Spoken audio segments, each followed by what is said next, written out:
Håkjæring nummer 2. Espen sin første på stang noensinne, antar jeg. Det skal vi si. Den vil ikke opp. Så mister jo alt igjen.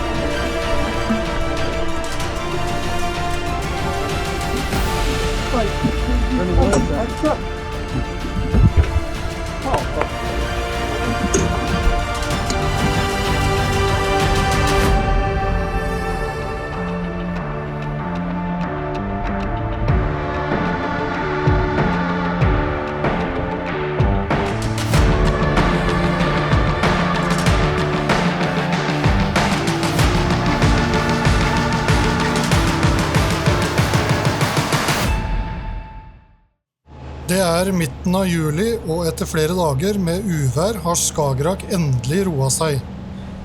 Jeg har rigget opp båten til dyphavsfiske og er på vei til Valle for å plukke opp Fredrik og Espen.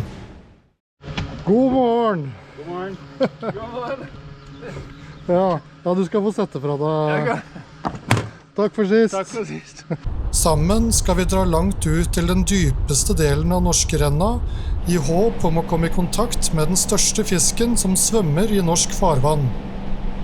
Håkjæringa kan bli over 5 meter lang og veie godt over 1000 kilo, og når fisken når den størrelsen er den mange 100 år gammel. Denne gangen har vi også med oss en kamerarigg som skal senkes ned på 550 meters dyp. Riggen agnes med selkjøtt og makrell for å tiltrekke seg fisk. Da er det kamera til Morten Dyrstad, lånt av Fredrik Søreide og Promar. Ned på 550 meter. Med denne håper vi å kunne filme håkjæring der nede i dypet.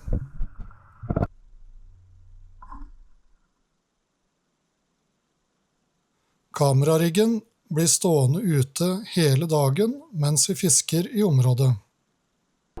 Vi bruker sirkelkroker som reduserer risikoen for dype krokinger og gjør det enklere å sette fisken uskadd tilbake. Som agn bruker vi selkjøtt og makrell. På 600 meters dyp stilles det helt andre krav til utstyret enn ved vanlig havfiske.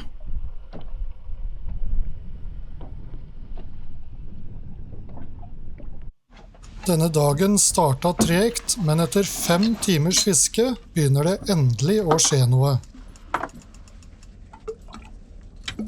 Nå klikker det helt vanvittig her. Nå er det 5 håkjæringer på rappen, og du blir lei av å ta prøver og... en til. Ja. Ok da. Oi, oi, oi. Jeg tenker det er bra, jeg. Gi den god tid. Spennende. Ja, du filmer, ja? Ja, jeg filmet 27 sekunder, ja.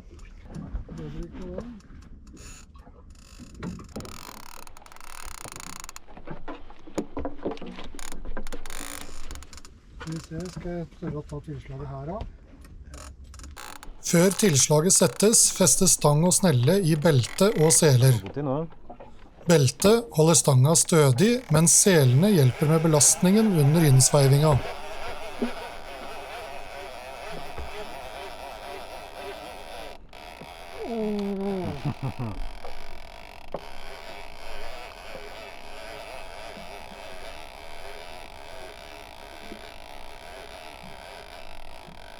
Bra da. Ja da! Yes!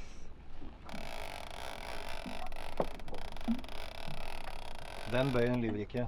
Den lyver ikke. Nei. Endelig!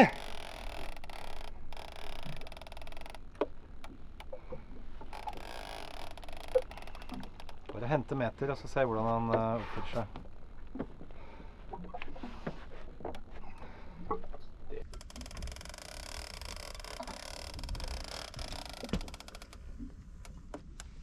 Den her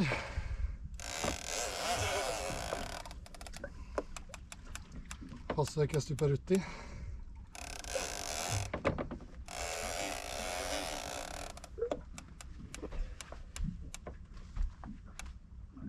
Det er tyngde, altså. Dette er ikke noe liten fisk. Nei. Det kan jeg jo se.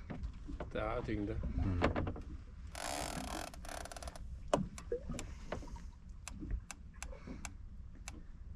8 kilo brems. Ja.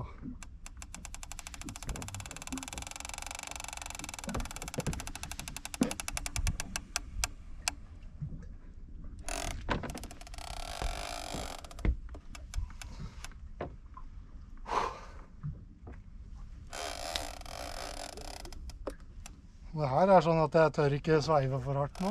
Nei, du skal ikke det. Hente når du kan. La stangen gjøre jobben ellers. Sånn som nå jobber stangen fint. Da hentet du 1 meter. 558 igjen. Det går kjempefort.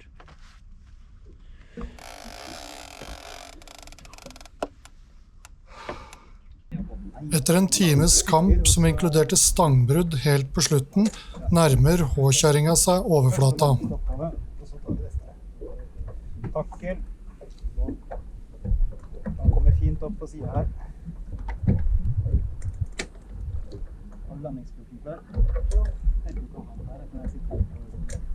Nå begynner den mest kritiske delen av hele fangsten. Ikke lyst, nei. Vi fester en spesiell landingskrok i kjeften til håkjæringa. Kroken settes bak kjevebeinet i et område hvor huden er tynn.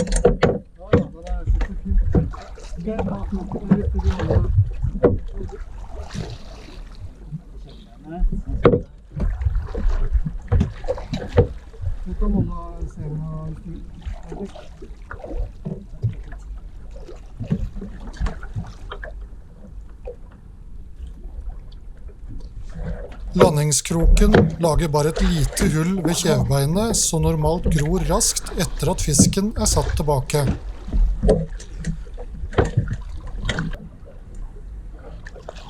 Ja, bra. Slipp. Strøm. Bra.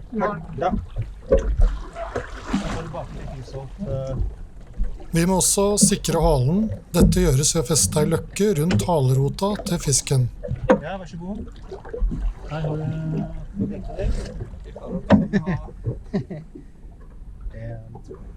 Der. Vi prøver på et lengdehold på det, 350. 375. Jeg kan hoppe ut i vannet. Ja.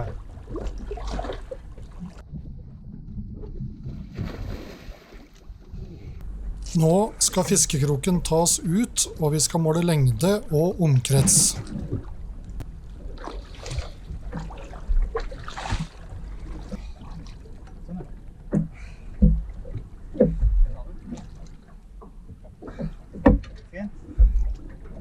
Ok, måling.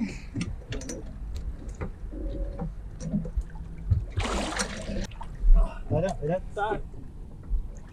335. Sjekk jeg, dobbeltsjekk. Men nå har den bøyd seg litt. Vanskelig, altså. Det er 20 nå. 330 er fair. 330 er fair. Bra. Det er fair. Bak brystfinne. Bak brystfinne, men foran ryggfinne. Stemmer. Kommer ut. Den er ikke så jævlig feit. Nei, bare ikke du kommer i klem nå. Blir helst 100. Der. Da er et mål her.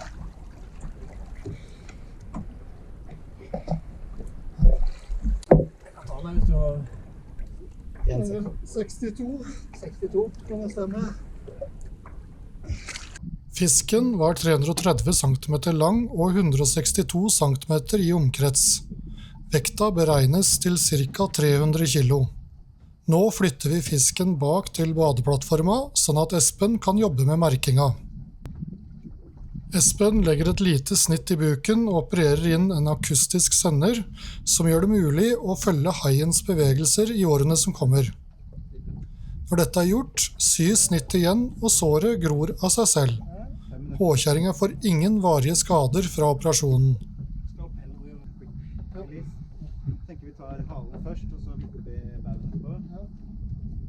Når Espen er ferdig med å jobbe, slipper vi håkjæringa tilbake til dypet. Det er svært viktig at håkjæringa ikke blir liggende for lenge i overflata. Gode rutiner og effektiv gjennomføring er helt essensielt for å drive med dette. Fisken vender snuta nedover og slår med halefinnen. Dette er et tegn på at alt har gått bra, og at den starter turen tilbake ned i dypet. Det var litt mer intenst enn jeg hadde sett for meg. Det var litt mer intenst. Høydepunktet var jo da stanga gikk. Altså, da tenkte jeg bare, nei. Men som det var mulig. Vi rekker knapt å rigge om før det skjer igjen. Espen har tatt over fisket, og ikke lenge etter at agnet traff bånden, begynte snøret å gå ut av snella. Blir det noe tyngre? Det er jo tungt, men jeg vet ikke hvor tungt det skal være. Det er fint å henge med da. Du har fisk! Jeg er fisk. Ja. Akkurat. Ja vel. Da. Der er det langt, ja. Ser du det? Nå kjenner du at det er den i andre enden.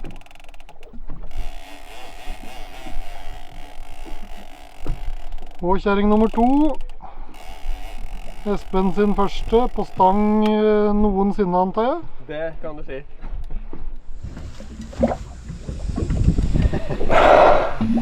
Den vil ikke opp. Da mister du alt igjen. Det viser seg ganske raskt at denne fisken kanskje er enda større enn den forrige.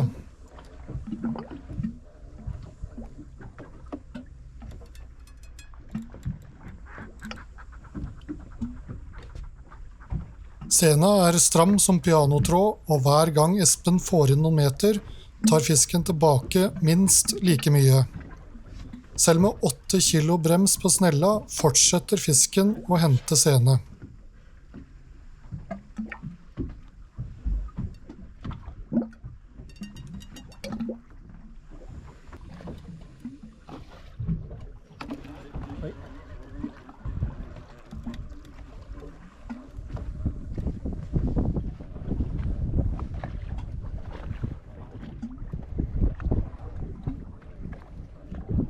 Bare ta inn. Omsider får vi løfta fisken opp fra bånd, og en lang reise opp til overflata kan begynne. Espen sveiver sakte, men sikkert inn meter for meter, og etter en snau times kamp nærmer fisken seg overflata.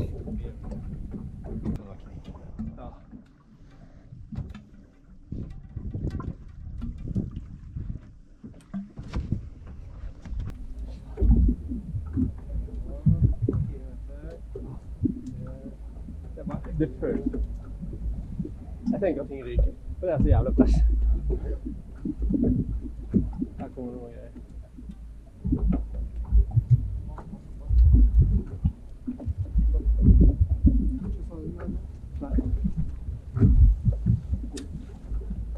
Gratulerer! Nå har jeg touchet lideren, så da tens den.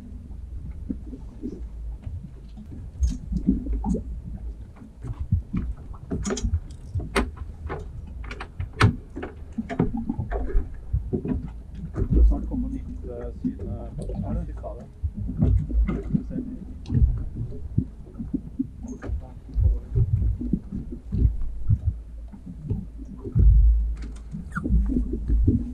I helvete hvor stor er den da?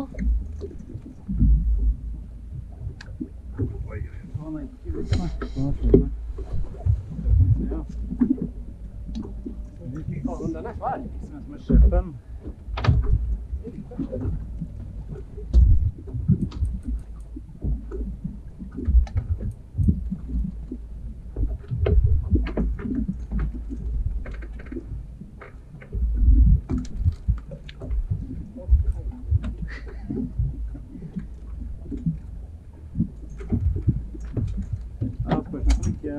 Atle hadde mer rett på lengdene.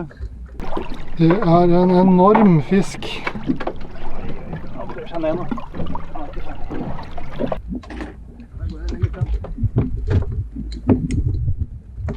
Oi, oi, den er svær. Steike i Den var det. helvete! Satan. Steven.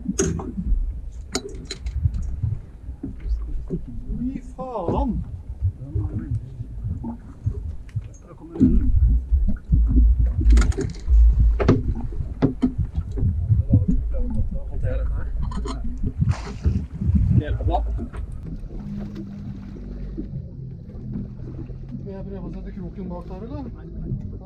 Vi er like ved å kunne sikre fisken da noe uventet skjer. Håkjerringa tar ei rulle og vrir sirkelkroken ut av kjeften.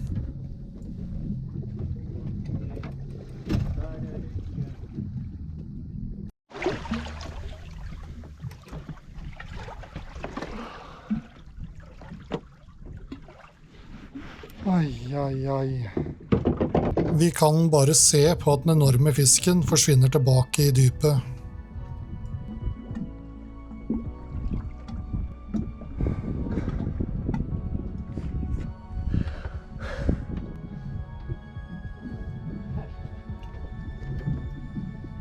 Nei! Ja, jeg vet ikke hva jeg skal gjøre. Skal jeg gi deg en klem, eller hva skal jeg gjøre? Fy faen, altså. Den der var liksom mesteren på å rulle. Sånn rullet egentlig kroken ut av sin egen kjeve. Jeg får kroken slapp, altså. Jeg vippet den ut selv. Sånn som vi gjør med tang. Espen fikk en opplevelse for livet, men fikk ikke dokumentert og merket håkjerringa. Jeg har den på film.